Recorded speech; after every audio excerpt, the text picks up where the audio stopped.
but still in that sense. I have to say I'm impressed. I didn't know opera singers could be so good at watches. Many talents, so they say. Yeah. Yeah. So how did you get into watches? I got into watches. I mean, watches were something I always wore, as a kid, like little Timexes and Casios and stuff when I was a child, and then some Fossils as a teenager. But I kind of stopped wearing a watch through undergrad, and then one year my dad didn't know what to get us for Christmas, and so he gave me and my brother $100 Amazon gift cards, and was looking online and ended up getting an Invicta Pro Diver. Wow. Which I know, but I didn't know at the time that it was like a Rolex homage. I couldn't have picked a Submariner out of a lineup. But then once I saw that it was basically an homage watch, I was like, well, that's not really my speed, and so I did some reading online, and then got a Seiko SKX 007, and then the rest was kind of history. Nice. That was 2017, 18. Yeah. I have to ask, how big of a hit did you take in the Invicta? Well, because of Amazon return policy, none. Good choice. So yeah, tell us about some of what you have here. Yeah, NOMOS. The NOMOS is cool. Out of everything that I have today, I've actually had this one the longest.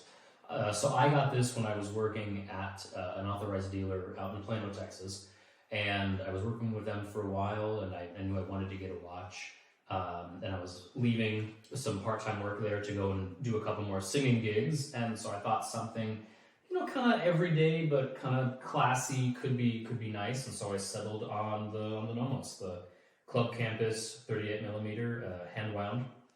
I just love the California dial. I think is unique, and NOMOS, as I'm sure you know and a lot of people know, is just super well finished, very well made watches for a pretty good price point, honestly. I didn't get the display back because I meant to get it engraved, and I still haven't done it yet, but I'm going to someday. But I wear this watch for most of my singing things, for concerts and auditions and stuff, so I'll probably put a little good luck phrase or something on there. That's what you put, like good luck? Yeah, something like that, yeah. In Italian, we have this phrase, in bocca al lupo, which a lot of people say before opera stuff, before singing and things like that. Before you perform like that, is it something, are you, what time you're supposed to perform, so you're sitting there, watching the watch, Sometimes, well, it's funny, though, most of the watches I wear in, rehearsals are dive watches, which is twofold, if I'm doing stuff, in the rehearsal room, and, a dive watch is more rugged if someone smashes into it, but the bezels, because as a union performer, we have standardized breaks. So if someone says, hey, we're going on break, you can set that bezel to whatever, so you know exactly how much time you have on break, which is maybe a hidden use of dive watches. Yeah, I wouldn't have guessed that. What's this orange one you got here? That's a big boy. Yeah, it's big boy. So that's a Seiko Monster. This is a first generation orange dial Seiko. You have to have a Seiko dive watch in my collection. You have to do it, especially being a diver and a Seiko guy.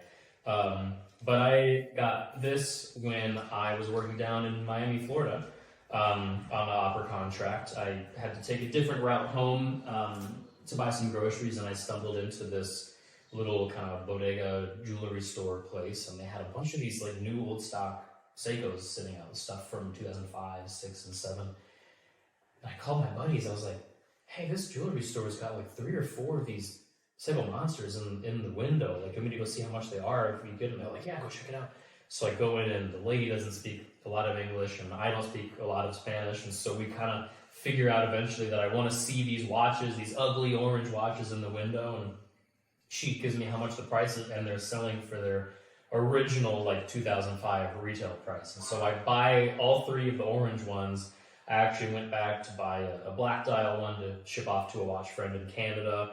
And so me and 2 of my other watch buddies have this exact same watch, the 2005 Seiko Monster. And this is great, being a diver, this is great. I've worn this on night dives before because the loom plots are so large compared to some of my other divers. That Seiko loom just can't be beat. Is that why Seiko is a thing for you too? Is particularly the function, or is it some other? I think it's nostalgic in a way. If you're looking to get a great watch at an affordable price point that realistically could just be one watch, I still think you're hard pressed to beat Seiko. And since I started with an SKX as my first watch, I think there's something nostalgic about always having a Seiko diver in the lineup too. For dive watching, most of my dives have been done with this. This is my DOXA Sub 300 Sea Rambler 50th anniversary limited edition. Yeah. That's a mouthful. I was turned on to DOXA in 2018 by a watch podcast I listened to, and I just kind of thought it was unique. And at the time, I was really becoming interested in diving and interested in ocean conservation and stuff like that. And so anything that kind of had a direct tie-in to that culture was interesting to me. And DOXA was worn by, most famously, Jacques Cousteau and then other divers of the time. And has a real connection to being a purpose-built dive watch. But back then, before the brand kind of got revived recently, they were really difficult to find. A lot of people didn't have them. And so I made a really good friend, actually. One of the other guys that has this is a good friend, and one of my dive buddies was really pushing me. He's like, yo, you should really get certified. You should really get certified. And he had a couple DOXAs, and we finally were able to connect in person, and he let me borrow one of his for a little bit. And then later in 2020, I was working at a same watch store out in Plano, and I bumped into this gentleman who's something of a large name in the DOXA community, and he invited me to a Facebook group where eventually I ended up buying this. But what I love about watches is you kind of have this connection, right? Where, you know, the buddy who I have now been on several dives with and will continue to dive with, one of my closest friends, encouraged me to get certified, helped me look at DOXAs, and then I met this guy who has a huge DOXA connection, and I ended up buying my DOXA finally. And then it was like a full circle moment to, you know, go on my first dives with my friend wearing this watch on my wrist. And so having that connection to things, I think, is really special about watches specifically, but that's one of the reasons I'll never sell this. I engraved the date of my certification on the back of this watch. It's if I was going to only have one watch to go with me on all my adventures, it would probably be my DOXA. Nice. And how do you make sure with your deeper dives? Are you making sure Pressure you're testing? keeping up with it? Yeah, I'll get it pressure tested every year. You know, typically just before I go on a thing of dives. But so far, so good. I mean, these modern gaskets are so good. If the watch has been in decent condition and, you know, checked out by a watchmaker, it's fine. And so far, no issues. You know, no, I want to scratch the heck out of this thing. Yeah. No, I want this thing to get beat up, and every one of those nicks has a story behind it. Exactly. I agree with you on that. Yeah.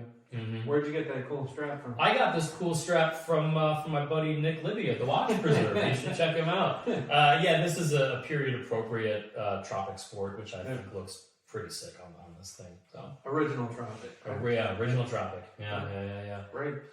What's this? I see a quartz one here. What's that? Yeah, there's a quartz. You have to have a grab and go. This is another company that I was turned on to by the watch community.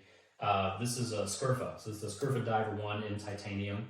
This is something else that has a direct history to a relation to diving. So Paul Scurfield is a professional diver based in the UK, and he's a big watch guy. He wanted to make a line of watches that could stand up to his line of work, and so he's got some really cool stuff.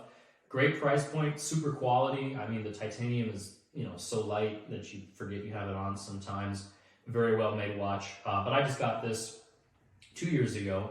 Partially, again, because the same dive buddy and then two other of my other friends all had Scurfas. So there's three of us out there with this exact same watch, and they all went on a dive trip last year wearing their Scurfas. Mine hasn't been dove yet, but it will be later this year in March, where we're meeting up out in Pompano, Florida to do some diving. Nice. So you were peer pressured into a quartz watch, is what you're telling me? I can't be the only person peer pressured into a watch ever. So. What's this cool two-tone at the end? Oh yeah, the Seiko, another Seiko.